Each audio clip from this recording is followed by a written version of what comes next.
क्या जीवन में सिर्फ योग्यता काफी होती है या फिर सही अवसर भी उतना ही जरूरी होता है? महाभारत का सबसे विवादित सवाल यही है। अर्जुन महान था या कर्ण के साथ अन्याय हुआ? कर्ण के समर्थक कहते हैं कर्ण सबसे बड़ा धनुर्धर था, लेकिन जन्म के कारण उसे अवसर नहीं मिले। अर्जुन के आलोचक कहते हैं उसे राजकुमार होने का फायदा मिला, लेकिन महाभारत इतनी सतही कहानी नहीं है। सच्चाई इससे कई गहरी है। कर्ण में योग्यता थी, इसमें कोई संदेह नहीं, लेकिन सवाल यह है उसने अपनी योग्यता किसके लिए इस्तेमाल की? यह सोचने वाली बात थी। कर्ण ने दुर्योधन का साथ चुना, उसे अधर्म का साथ, उस अधर्म का साथ जो सत्ता के लिए हर सीमा पार करने को तैयार था।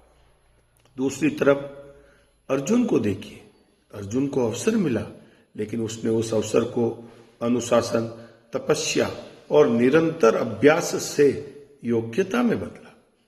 द्रोणाचार्य के आश्रम में अर्जुन सबसे प्रिय इसलिए नहीं था कि वह राजकुमार था, बल्कि इसलिए कि वह एकाग्र था। मछली की आंख का उदाहरण आप सब जानते हैं। जब सब कुछ दिख रहा था, अर्जुन को सिर्फ लक्ष्य दिखा। यही फर्क होता है योग्यता और दिशाहीन प्रतिभा में। अब राजनीति में आइए। आज भी हम सुनते हैं हमें मौका नहीं मिला, सिस्टम ने हमें दबा दिया, हमें आगे नहीं बढ़ने दिया। लेकिन सवाल यह है, मौका मिले तो हम किसके साथ खड़े होंगे?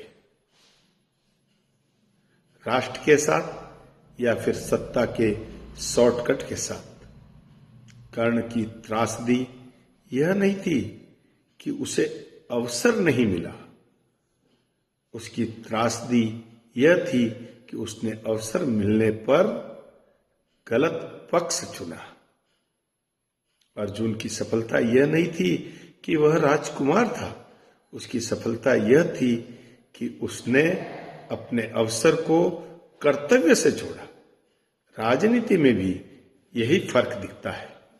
कुछ लोग योग्यता की बात करते हैं, लेकिन अवसर मिलते ही वंशवाद, तुष्टीकरण और सत्ता की सौदेबाजी में खो जाते हैं। और कुछ लोग मौके को देश सेवा का माध्यम बनाते हैं। महाभारत हमें सिखाती है योग्यता तभी मूल्यवान है जब वह सही उद्देश्य के लिए हो। अगर योग्यता गलत दिशा में जाए तो वह समाज के लिए खतरनाक बन जाती है। आज देश को ऐसे नेतृत्व की जरूरत है जो सिर्फ योग्य होने का दावा न करे, बल्कि योग्यता को राष्ट्र हित में लगाए। कर्ण बनना आसान है, शिकायत करना, आरोप लगाना और खुद को पीड़ित बताना। अर्जुन बनना थोड़ा कठिन है। अनुशासन, धैर्य और लक्ष्य के प्रति समर्पण। अब सवाल आपसे है, आप किस मॉडल को सही मानते हैं? सिर्फ योग्यता या योग्यता प्लस सही दिशा? कमेंट में जरूर बताइए। इस वीडियो को अधिक से अधिक सब्सक्राइब करें। भारत माता की जय।